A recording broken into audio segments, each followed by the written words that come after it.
Hello ವೀಕ್ಷಕರೇ, welcome to ಕಲಾಕೃತಿ ಪ್ರಪಂಚ. ನಾನಿವತ್ತು ಬಿಂದಿಗೆಗೆ ಯಾವ ರೀತಿ ಎಲ್ಲ ಎರಡು ಬ್ಲೌಸ್ ಪೀಸ್ ಅನ್ನು ಉಪಯೋಗಿಸಿ ಯಾವ ರೀತಿ ಎಲ್ಲ ಉಡಿಸ್ಬೋದು ಅಂತ ಹೇಳ್ತಿದ್ದೀನಿ. ಮೊದಲನೇ ವಿಡಿಯೋ ಯಾರೆಲ್ಲ ನೋಡಿಲ್ಲ ಪ್ಲೀಸ್ ಹೋಗಿ ನೋಡಿ. ಅಲ್ಲಿ ನಾನು ಕಳಸದ ಚೊಂಬಿಗೆ, ಬರೀ ಚೊಂಬಿಗೆ ಯಾವ ರೀತಿ ಎಲ್ಲ ಒಂದೇ ಬ್ಲೌಸ್ ಪೀಸಲ್ಲಿ ಉಡಿಸಿ ಅಲಂಕಾರ ಮಾಡ್ಬೋದು ಅಂತ ತೋರಿಸ್ಕೊಟ್ಟಿದ್ದೀನಿ. ಇದು ಪಾರ್ಟ್ 2. ನೋಡೋಣ ಬನ್ನಿ. ಹಾಗಿದ್ರೆ ಈಗೆಲ್ಲ ಹೇಗೆ ಅಲಂಕಾರ ಮಾಡೋದು ಅಂತ ನೋಡೋಣ. ಸೊ ನಾನಿಲ್ಲಿ ಸಿಂಪಲ್ ಆಗಿ ಡೆಕೋರೇಷನ್ ಮಾಡ್ಕೊಂಡಿದ್ದೀನಿ. ಹಾಗೆ ಈ ರೀತಿ ಬ್ಲೌಸ್ ಪೀಸನ್ನು ತೊಗೊಂಡು ನೀಟಾಗಿ ಫೋಲ್ಡ್ ಮಾಡ್ಕೊಳ್ಳಿ. ನನ್ನ ಮೊದಲನೇ ವಿಡಿಯೋದಲ್ಲಿ ನಾನು ನೀಟಾಗಿ ಡಿಟೈಲ್ ಆಗಿ ತೋರಿಸಿದ್ದೀನಿ. ಸೊ ಇದನ್ನು ನಾನು ಸ್ವಲ್ಪ ಫಾಸ್ಟ್ ಫಾರ್ವರ್ಡ್ ಮಾಡಿದ್ದೀನಿ. ಸೊ ಯಾರೆಲ್ಲ ನೋಡಿಲ್ಲ ಪ್ಲೀಸ್ ಹೋಗಿ ನನ್ನ ಪಾರ್ಟ್ 1 ವಿಡಿಯೋನ ನೋಡಿದ್ರೆ ನಿಮಗೆ ನೀಟಾಗಿ ಗೊತ್ತಾಗುತ್ತೆ. ನಂತರ ಈ ರೀತಿ ಎಲ್ಲ ಮಡ್ಚ್ಕೊಂಡು ನೆರಿಗೆ ಇಟ್ಕೊಂಡು ಆ ಕಡೆ ಈ ಕಡೆ ಎರಡು ಪಿನ್ ಅಥವಾ ಕ್ಲಿಪ್ಗಳನ್ನು ಹಾಕ್ಕೊಳ್ಳಿ. ನಂತರ ನಾನು ಇಲ್ಲಿ ಚೊಂಬು ಇಟ್ಕೊಳ್ತಾ ಇದ್ದೀನಿ. ಬಿಂದಿಗೆ ಮೇಲೆ ನಾನೊಂದು ಚಂಬನ್ನು ಇಟ್ಕೊಳ್ತಾ ಇದ್ದೀನಿ. ಸೊ ಈ ರೀತಿ ನಾನು ಕಟ್ಟಿಯನ್ನು ಕಟ್ಕೊಂಡಿದ್ದೀನಿ.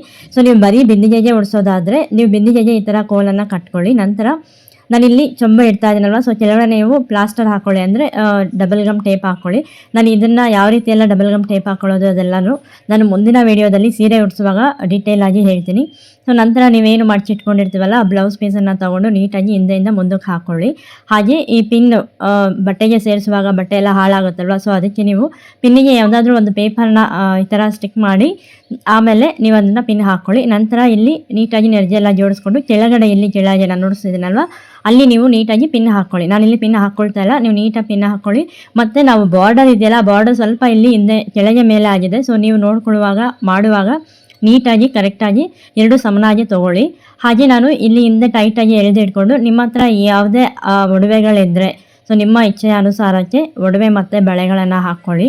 ಹಾಗೆ ನಾನು ಹಿಂದೆ ಎಳೆದಿಟ್ಟಿದ್ದಲ್ಲ ಅಲ್ಲಿ ನಾನು ನೀಟಾಗಿ ಪಿನ್ ಮಾಡ್ಕೊಳ್ತಾ ಇದ್ದೀನಿ. ಸೊ ನಮ್ಗೆ ಯಾವುದೇ ರೀತಿ ಚೊಂಬು ಕಾಣದೇ ಇರೋ ಥರ ಪಿನ್ ಮಾಡ್ಕೊಳ್ಳಿ. ನಂತರ ನಿಮ್ಮ ಹತ್ರ ಇರೋ ಯಾವುದಾದ್ರೂ ಹೂವು ಅಥವಾ ಅವತ್ತಿನ ಅಲಂಕಾರಕ್ಕೆ ಹೂಗಳಿದ್ರೆ ಅವನ್ನು ಹಾಕ್ಕೊಂಡು ಡೆಕೋರೇಷನ್ ಮಾಡಿಕೊಂಡು ಬಳೆ ಹಾಕ್ಕೊಂಡ್ರೆ ಸಿಂಪಲ್ ಆಗಿರೋ ಒಂದೇ ಬ್ಲೌಸ್ ಪೀಸಿಂದ ರೆಡಿ ಆಗುತ್ತೆ. ನೋಡಿದ್ರಲ್ಲ, ಸೊ ನೀವು ಇಲ್ಲಿ ಸೀರೆ ಉಡಿಸುವಾಗ ಅಥವಾ ಬ್ಲೌಸ್ ಪೀಸ್ ಉಡಿಸುವಾಗ ನೀವು ಬಾರ್ಡರ್ ಇರುವಂಥದ್ದು ತೊಗೊಂಡ್ರೆ ತುಂಬ ಲಕ್ಷಣವಾಗಿ ಕಾಣುತ್ತೆ.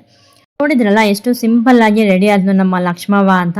ಸೊ ಇದು ಒಂದು ರೀತಿ. ಇನ್ನೊಂದು ಬ್ಲೌಸ್ ಪೀಸ್ ಬಳಸಿ ಇನ್ನು ಸ್ವಲ್ಪ ಗ್ರ್ಯಾಂಡಾಗಿ ಮಾಡೋದಾದರೆ ಆ ಕಲರ್ಗೆ ಮ್ಯಾಚ್ ಆಗುವಂಥ ಒಂದು ಪ್ಲೈನ್ ಬ್ಲೌಸ್ ಅಥವಾ ಸ್ವಲ್ಪ ಚೆನ್ನಾಗಿರೋ ಬ್ಲೌಸ್ ತೊಗೊಂಡು ಒಂದು ಮೂಲೆ ಹಿಡಿದು ನೀವು ಅಲ್ಲಿ ಮೇಲ್ಗಡೆ ಪಿನ್ ಇರುತ್ತಲ್ಲ ಅಲ್ಲಿ ಸ್ವಲ್ಪ ನೆರಿಗೆ, ಹಿಂಗೆ ಅಂದರೆ ಇದು ಲೆಹೆಂಗಾ ಹಾಕ್ತೀವಲ್ಲ ಆ ರೀತಿ ಸ್ವಲ್ಪ ನೆರಿಗೆಗಳನ್ನ ಇಟ್ಕೊಂಡು ಸೊ ಆ ಕಡೆಯಿಂದ ಈ ಕಡೆ ತೊಗೊಂಡು ಬನ್ನಿ. ಅಲ್ಲಿ ಪಿನ್ ಮಾಡಿಕೊಂಡು ನೀಟಾಗಿ ನೀವು ಲೆಹೆಂಗಾ ಹೇಗೆ ತೊಗೊಂಡು ಬರ್ತೀರಲ್ವ ಅದೇ ರೀತಿ ನೀವು ನೆರಿಗೆ ಎಲ್ಲ ನೀಟಾಗಿ ಸರಿ ಮಾಡಿಕೊಂಡು ಸೊಂಟದ ಹತ್ರ ನೀಟಾಗಿ ಆ ಕಡೆಯಿಂದ ಈ ಕಡೆ ತೊಗೊಂಡು ಬಂದು ಇಲ್ಲೂ ಅಷ್ಟೇ ಎಷ್ಟು ಚಿಕ್ಕದಾಗುತ್ತೋ ಅಷ್ಟು ಚಿಕ್ಕದಾಗಿ ನೀವು ನೆರಿಗೆಗಳನ್ನು ಹಿಡ್ಕೊಳ್ಳಿ. ನೋಡಿಸ್ತಿದ್ದೀನಲ್ವ ಆ ರೀತಿ ನೆರಿಗೆಗಳನ್ನ ಹಿಡ್ಕೊಂಡು ನೀಟಾಗಿ ಅದನ್ನು ಸರಿ ಮಾಡ್ಕೊಳ್ಳಿ. ಒಂದೊಂದು ನೆರಿಗೆನೂ ನೀಟಾಗಿ ಸರಿ ಮಾಡಿಕೊಂಡು ಕೈಯಿಂದ ನೀಟಾಗಿ ಪ್ರೆಸ್ ಮಾಡಿ ಹೇಳ್ಕೊಂಡ್ರೆ ಅದು ನೀಟಾಗಿ ಹಾಗೆ ಕೂತ್ಕೊಳ್ಳುತ್ತೆ. ಸೊ ನಂತರ ನೀವು ಆ ಕೋಲ್ ಇದೆಯಲ್ಲ ಆ ಕೋಲ್ ಅದರ ಸಹಾಯದಲ್ಲಿ ಹಿಂದಕ್ಕೆ ನೀವು ಅದನ್ನು ಹಾಕಿಬಿಟ್ಟು ನೀಟಾಗಿ ನೆರಿಗೆ ಎಲ್ಲ ಕೆಳಗೆ ಬಿಟ್ಕೊಳ್ಳಿ. ಹಾಗೆ ನೀವಲ್ಲಿ ನೀಟಾಗಿ ಅದು ಜಾರದೇ ಇರೋ ಥರ ಒಂದು ಪಿನ್ ತೊಗೊಂಡು ಸೇಫ್ಟಿಯಾಗಿ ನೀಟಾಗಿ ಪಿನ್ ಮಾಡ್ಕೊಳ್ಳಿ. ಸೊ ಆವಾಗ ಅದು ಜಾರಿ ಬೀಳೋ ಸಾಧ್ಯತೆ ಇರೋದಿಲ್ಲ. ಪಿನ್ ಮಾಡ್ಕೊಂಡ ನಂತರ ನೀವು ಇಲ್ಲಿ ನೆರಿಗೆಗಳು ನೀವು ಎಷ್ಟು ನೆರಿಗೆ ಹಿಡಿದಿರಲ್ಲ ಆ ನೆರಿಗೆಗಳು ನೀವು ಸಾರಿಗೆ ಯಾವ ರೀತಿ ನೆರಿಗೆನ ನೀಟಾಗಿ ಸರಿ ಮಾಡ್ತೀರೋ ಅದೇ ರೀತಿ ಇಲ್ಲಿ ನೀಟಾಗಿ ನೆರಿಗೆಗಳೆಲ್ಲ ಸರಿ ಮಾಡ್ಕೊಳ್ಳಿ. ನಾನು ನೋಡಿಸ್ತೀನಲ್ವ ನೀಟಾಗಿ ಎಷ್ಟು ನೆರಿಗೆ ಇದೆಯೋ ಅಷ್ಟು ನೆರಿಗೆನೂ ಮಾಡ್ಕೊಳ್ಳಿ. ನನಗೆ ಇಲ್ಲಿ ಸೇಮ್ ಕಲರ್ ಆಗಿರೋದ್ರಿಂದ ನಿಮಗೆ ನೀಟಾಗಿ ಕಾಣ್ತಾ ಇಲ್ಲ. ಸೊ ಯಾವುದಾದ್ರೂ ನೀವು ಮಾಡುವಾಗ ನೀಟಾಗಿ ಗೊತ್ತಾಗುತ್ತೆ. ಹೇಳ್ತಿದ್ದೀನಲ್ವ ಸೀರೆಗೆ ಮಾಡೋ ಥರ ಮಾಡ್ಕೊಳ್ಳಿ. ನಂತರ ನೀವು ಕೆಳಗಡೆ ಇರೋ ಬಾರ್ಡರ್ ಎಲ್ಲ ನೀಟಾಗಿ ಸರಿ ಮಾಡ್ಕೊಂಡು ನಿಮ್ಮ ಹತ್ರ ಇರೋ ಬಳೆ ಹಾಗೆ ಒಡವೆಗಳನ್ನು ಹಾಕ್ಕೊಂಡು ಅಲಂಕಾರ ಮಾಡ್ಕೊಳ್ಳಿ. ನೋಡಿದ್ರಲ್ಲ ಇದು ಕೂಡ ಎಷ್ಟು ಸಿಂಪಲ್ ಆಗಿ ರೆಡಿ ಆಯಿತು. ಹಾಗೆ ಒಂದು ಹೂಗಳಿದ್ರೆ ಹೂ ಹಾಕ್ಕೊಂಡು ಅಲಂಕಾರ ಮಾಡಿದ್ರೆ ರೆಡಿ ಆಯಿತು. ಸೊಂಟಕ್ಕೆ ನೀವು ಮಾಡಿಕೊಳ್ಳು ಅಥವಾ ನಿಮ್ಮ ಮನೇಲಿ ಡಾಬ್ ಏನಾದರೂ ಇದ್ದರೆ ಸೊ ನೀಟಾಗಿ ಈ ರೀತಿ ಸೊಂಟದ ಭಾಗಕ್ಕೆ ನಾನು ನೋಡಿಸ್ತಿದ್ದೀನಲ್ವ ಆ ರೀತಿ ಸೊಂಟದ ಭಾಗಕ್ಕೆ ಇಟ್ಕೊಂಡು ಕೆಳಗಡೆ ನೆರಿಗೆ ಎಲ್ಲ ನೀಟಾಗಿ ಸರಿ ಮಾಡ್ಕೊಳ್ಳಿ. ಸೊ ನಾನು ಹೇಳಿದ್ದೀನಲ್ಲ ಮಿಡಲ್ಗೆ ಪಿನ್ ಹಾಕ್ಕೊಳ್ಳಿ ಅಂತ, ನೀವು ಅಲ್ಲಿ ಪಿನ್ ಹಾಕ್ಕೊಂಡು ನೀಟಾಗಿ ಕುತ್ಕೊಳ್ಳುತ್ತೆ. ನೋಡಿದ್ರಲ್ಲ ಎಷ್ಟು ಚೆನ್ನಾಗಿ ರೆಡಿ ಆದಳು ನಮ್ಮ ಲಕ್ಷ್ಮಿ ಅಂತ. ಸೊ ಈ ರೀತಿ ಸಿಂಪಲ್ ಆಗಿ ಮಾಡ್ಬೋದು. ಇನ್ನು ಬಳೆ ನಿಮಗೆ ಜಾರುತ್ತೆ ಅನ್ನೋ ಭಯ ಇದ್ದರೆ ನೀಟಾಗಿ ಅಲ್ಲಿ ಒಂದು 3-4 ಬಳೆಗಳನ್ನು ಸೇರಿಸಿ ಒಂದು ದೊಡ್ಡ ಪಿನ್ ಹಾಕ್ಕೊಳ್ಳಿ. ಹಾಗೆ ನಿಮ್ಮ ಹತ್ರ ಡೆಕೋರೇಟಿವ್ ಪಾಟ್ಗಳಿದ್ರೆ ಆ ಪಾಟ್ಗಳನ್ನ ಆ ಕಡೆ ಈ ಕಡೆ ಒಂದು ಇಟ್ಕೊಂಡು ಈ ರೀತಿ ಜೋಡಿಸ್ಕೊಂಡ್ರೆ ಸೊ ನಮ್ಮ ಮುದ್ದಾದ ಲಕ್ಷ್ಮಿ ಸೀರೆಯಂತೆ ಲಕ್ಷಣವಾಗಿ ಕಾಣುವ 2 ಬ್ಲೌಸ್ ಪೀಸಿಂದ ರೆಡಿಯಾದ ನಮ್ಮ ಮುದ್ದು ಲಕ್ಷ್ಮಿ ನೋಡಿ ಈ ರೀತಿ ರೆಡಿ ಆದಳು. ನೋಡ್ತಿದ್ದೀರಲ್ವ, ನೀವು ಸಿಂಪಲ್ ಆಗಿ ಮಾಡ್ಕೊಬೋದು, ತುಂಬ ಏನು ಟೈಮ್ ತೊಗೊಳ್ಳೋದಿಲ್ಲ. ಸೊ ಇದು 2 ರೀತಿಯ ಸೀರೆ ಅಥವಾ ಬ್ಲೌಸ್ ಪೀಸಿಂದ ಉಡಿಸೋದು. ಇನ್ನೆರಡು ರೀತಿ ಯಾವುದು ಅಂತ ನೋಡ್ಕೊಂಬರೋಣ ಬನ್ನಿ.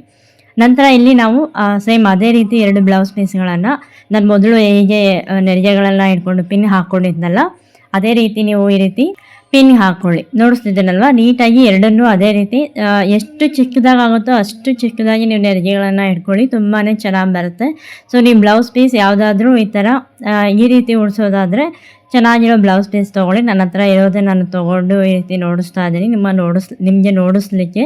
ಇಲ್ಲಿ ಒಂದು ಗ್ರ್ಯಾಂಡ್ ಆಗಿರೋ ಬ್ಲೌಸ್ ಪೀಸ್ ತೊಗೊಂಡ್ರೆ ಇನ್ನೊಂದು ಸಿಂಪಲ್ ಆಗಿ ಇರೋ ಬ್ಲೌಸ್ ಪೀಸ್ ತೊಗೊಂಡ್ರೆ ಸೊ ನೋಡಲಿಕ್ಕೆ ತುಂಬಾ ಚೆನ್ನಾಗಿ ಕಾಣುತ್ತೆ. ಅಂದರೆ ಪ್ಲೈನ್ ಬ್ಲೌಸ್ ಪೀಸ್ ಎರಡು ಕೂಡ ಈ ರೀತಿ ರೆಡಿ ಮಾಡ್ಕೊಂಡ್ವಿ. ನಂತರ ಇಲ್ಲಿ ಚೊಂಬು ಇಟ್ಕೊಂಡಿದ್ವಲ್ಲ, ಚೊಂಬು ಮತ್ತು ಬಿಂದಿಗೆ ಆ ರೀತಿ ಹಿಂದೆಯಿಂದ ಮುಂದಕ್ಕೆ ಹಾಕ್ಕೊಂಡು ನೀಟಾಗಿ ನೀವು ಅದನ್ನೆಲ್ಲ ಜೋಡಿಸ್ಕೊಂಡು ಒಂದೊಂದು ಲೇಯರ್, ಆ ಕಡೆ ಒಂದು ನೆರಿಗೆ ಈ ಕಡೆ ಒಂದು ನೆರಿಗೆ ಎರಡನ್ನೂ ಹಿಡಿದು ಪಿನ್ ಮಾಡ್ಕೊಳ್ಳಿ. ಪಿನ್ ಮಾಡ್ಕೊಂಡ ನಂತರ ಆ ಕಡೆ ಈ ಕಡೆ ಕ್ಲಿಪ್ ಎಲ್ಲ ತೆಗೆದುಬಿಟ್ಟು ನೀಟಾಗಿ ಆ ನೆರಿಗೆಗಳನ್ನ ಕೂರಿಸ್ಕೊಂಡು ಕೆಳಗಡೆ ನಾವು ಪಿನ್ ಹಾಕ್ಕೊಳ್ಬೇಕು. ಇಲ್ಲಿ ನಾನು ನೋಡಿಸಿದ್ನಲ್ವ ಮೊದಲನೇ ವಿಡಿಯೋದಲ್ಲೂ ಕೂಡ, ಸೊ ಅದೇ ರೀತಿ ಪಿನ್ ಹಾಕ್ಕೊಳ್ಳಿ. ಇಲ್ಲಿ ನಾನು ಕಾಯಿ ಇಟ್ಟಿದ್ದೀನಿ, ಕಾಯಿಗೆ ಇದು ಅಂತ ನಾನು ಮೊದಲನೇ ವಿಡಿಯೋದಲ್ಲೇ ನೋಡಿಸಿದ್ದೀನಿ. ಸೊ ನೀವು ಅಲ್ಲಿ ನೋಡ್ಕೊಂಬನ್ನಿ, ನಾನು ಅಲ್ಲಿ ಬಟ್ಟೆನ ಸುತ್ತಬಿಟ್ಟು ಇಟ್ಟಿದ್ದೀನಿ ಕಾಯಿಗೆ. ಸೊ ನೀಟಾಗಿ ನಂತರ ಈ ನೆರಿಗೆಗಳನ್ನು ನೀಟಾಗಿ ನೀವು ಈ ಥರ ಮಾಡ್ಕೊಳ್ಳಿ. ನೀವು ಈ ಥರ ಮಾಡಬೇಕು ಅಂದರೆ ನೆರಿಗೆಗಳನ್ನ ಅಯನ್ ಮಾಡ್ಕೊಂಬಿಡಿ. ಅಂದರೆ ನೀಟಾಗಿ ಅಯನ್ ಮಾಡಿಕೊಂಡ್ರೆ ನೀಟಾಗಿ ಕೂತ್ಕೊಳ್ಳುತ್ತೆ, ನೋಡಲಿಕ್ಕೂ ತುಂಬಾ ಚೆನ್ನಾಗಿ ಕಾಣುತ್ತೆ. ಸೊ ಅಯನ್ ಮಾಡ್ಕೊಳ್ಳೋದನ್ನು ಮರಿಬೇಡಿ ಮಾಡೋದಾದರೆ.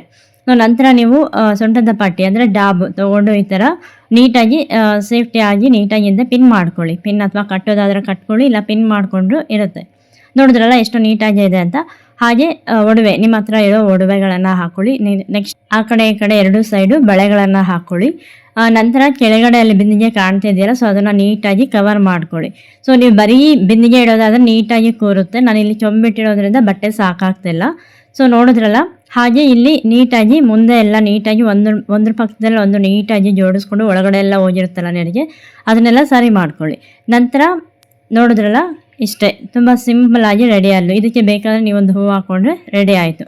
ಇದು 3ನೇ ರೀತಿ. 4ನೇ ರೀತಿ ಯಾವುದು ಅಂದರೆ ನಾವು ಮೊದಲು ಜೋಡಿಸಿರ್ತೀವಲ್ಲ, ಅಂದರೆ ಮೊದಲು ಹಾಕಿರ್ತೀವಲ್ಲ ಆ ಬಟ್ಟೆನ ತೆಗೆದುಬಿಟ್ಟು ಆ ಬ್ಲೌಸ್ ಪೀಸ್ನ ತೆಗೆದು ಅದ್ರ ಮಧ್ಯಕ್ಕೆ ನಾವು ಇನ್ನೊಂದು ಪ್ಲೈನ್ ಇಟ್ಕೊಂಡಿರ್ತೀವಲ್ಲ ಅದೇ ಬ್ಲೌಸ್ ಪೀಸ್ನ ಇಟ್ಕೊಳ್ಳಿ. ಇಲ್ಲೂ ಅಷ್ಟೇ ಪ್ಲೈನ್ ಬ್ಲೌಸ್ ತೊಗೊಂಡ್ರೆ ತುಂಬಾ ಚೆನ್ನಾಗಿರುತ್ತೆ, ಆ ಬಾರ್ಡರ್ಗೆ ಮ್ಯಾಚ್ ಆಗುವಂಥ ಒಂದು ಪ್ಲೈನ್ ಬ್ಲೌಸ್. ನಂತರ ನೀವು ಎರಡು ನೆರಿಗೆಗಳನ್ನು ಒಂದೊಂದು ನೆರಿಗೆ ತೊಗೊಂಡು ನೀಟಾಗಿ ಪಿನ್ ಮಾಡ್ಕೊಳ್ಳಿ. ನಾನು ಪಿನ್ ಮಾಡ್ಕೊಂಡಿದ್ದೀನಿ, ಅದೇ ಕೆಳಗಡೆ ಅದೇ ಭಾಗಕ್ಕೆ ಸರಿಯಾಗಿ ಕೆಳಗಡೆ ಕೂಡ ನೀಟಾಗಿ ಪಿನ್ ಮಾಡ್ಕೊಳ್ಳಿ. ಸೊ ಆವಾಗ ಆ ಕಡೆ ಈ ಕಡೆ ಹೋಗೋದಿಲ್ಲ.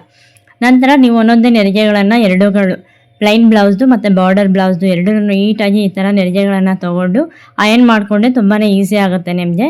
ಸೊ ಈ ರೀತಿ ತೊಗೊಂಡು ಡಾಬ್ ಅಂದರೆ ಸೊಂಟದ ಪಟ್ಟಿನ ನೀವು ನೀಟಾಗಿ ಹಾಕ್ಕೊಂಡ್ರೆ ಸೊ ನೀಟಾಗಿ ಕೂತ್ಕೊಳ್ಳುತ್ತೆ. ಸೊಂಟದ ಪಟ್ಟಿ ಹಾಕುವಾಗ ಸ್ವಲ್ಪ ಹುಷಾರಾಗಿ ಹಾಕ್ಕೊಳ್ಳಿ. ನಿಮಗೆ ಕಷ್ಟ ಆಗುತ್ತೆ ಅಂದರೆ ಮೊದಲು ಒಂದು ದಾರದ ಸಹಾಯದಿಂದ ನೀವು ಫಸ್ಟು ಸೊಂಟದ ಪಟ್ಟಿ ಕಟ್ಕೊಂಡ್ಬಿಡಿ. ಆಮೇಲೆ ನೀವು ಬೇಕಾದ್ರೆ ಒಡವೆ ಹಾಕ್ಕೊಳ್ಬೋದು. ಎಲ್ಲಾದರೂ ಚುಚ್ಚುತ್ತೆ ಅಥವಾ ಅದು ಏನು ಎಳೆ ಬಿಟ್ಕೊಳ್ಳುತ್ತೆ, ತಗಲಾಕೊಳ್ಳುತ್ತೆ ಅನ್ನೋದಾದರೆ ದಾರ ಕಟ್ಕೊಂಡ್ಬಿಡಿ. ಫಸ್ಟು ಕಟ್ಕೊಂಡು ನೆರಿಗೆಗಳನ್ನೆಲ್ಲ ನೀಟಾಗಿ ಸರಿ ಮಾಡ್ಕೊಂಡು ನಂತರ ಮೇಲ್ಗಡೆ ಕತ್ತಿಗೆ ನಿಮಗೆ ಯಾವುದು ಒಡವೆ ಇರುತ್ತೋ ಅದನ್ನು ಹಾಕ್ಕೊಳ್ಳಿ. ಹಾಗೆ ನಿಮ್ಮ ಹತ್ರ ಯಾವ ಹೂವು ಇರುತ್ತೋ ಅದೆಲ್ಲ ಹಾಕ್ಕೊಂಡು ಅಲಂಕಾರ ಮಾಡ್ಕೊಳ್ಳಿ. ಒಡವೆ ಹಾಕೋಕ್ಕೂ ಮೊದಲು ಏನು ಮಾಡಬೇಕು ಅಂತ ನಾನು ಮೊದಲನೇ ವಿಡಿಯೋದಲ್ಲೇ ಹೇಳಿದ್ದೀನಿ. ಸೊ ಪ್ಲೀಸ್ ನೀವು ಹೋಗಿ ಅಲ್ಲಿ ನೋಡ್ಕೊಂಡು ಬಂದರೆ ಗೊತ್ತಾಗುತ್ತೆ. ಸೊ ನೀರು ಅಥವಾ ಅರಿಶಿಣದ ನೀರನ್ನು ಚಿಮುಕಿಸಿ ಆಮೇಲೆ ಹಾಕ್ಕೊಂಡ್ರೆ ತುಂಬ ಒಳ್ಳೆಯದು ಅಂತ. ನೋಡಿದ್ರಲ್ಲ, ಇನ್ನೆರಡು ಡೆಕೋರೇಟಿವ್ ಪಾರ್ಟ್ಗಳು ಇಟ್ಟಿದ್ರೆ ಸೊ ಇದು ಕೂಡ ಸಿಂಪಲ್ಲಾಗಿ 4ನೇ ರೀತಿಯ ಲಕ್ಷ್ಮಿಗೆ ಎರಡೇ ಬ್ಲೌಸ್ ಪೀಸಿಂದ ರೆಡಿ ಮಾಡುವಂಥ ಲಕ್ಷ್ಮಿ ರೆಡಿ ಆಗ್ತಾರೆ. ನೋಡಿದ್ರಲ್ಲ, ತುಂಬ ಸಿಂಪಲ್ಲಾಗಿ ರೆಡಿ ಆಗುತ್ತೆ, ತುಂಬ ಟೈಮ್ ಏನು ತೊಗೊಳ್ಳೋದಿಲ್ಲ. ಸೊ ಸೀರೆ ರೀತಿಯಾಗಿ ಮುದ್ದಾಗಿ ಲಕ್ಷಣವಾಗಿ ಕಾಣುವಂಥ ನಮ್ಮ ಲಕ್ಷ್ಮಿ ರೆಡಿ ಆಗ್ತಾಳೆ.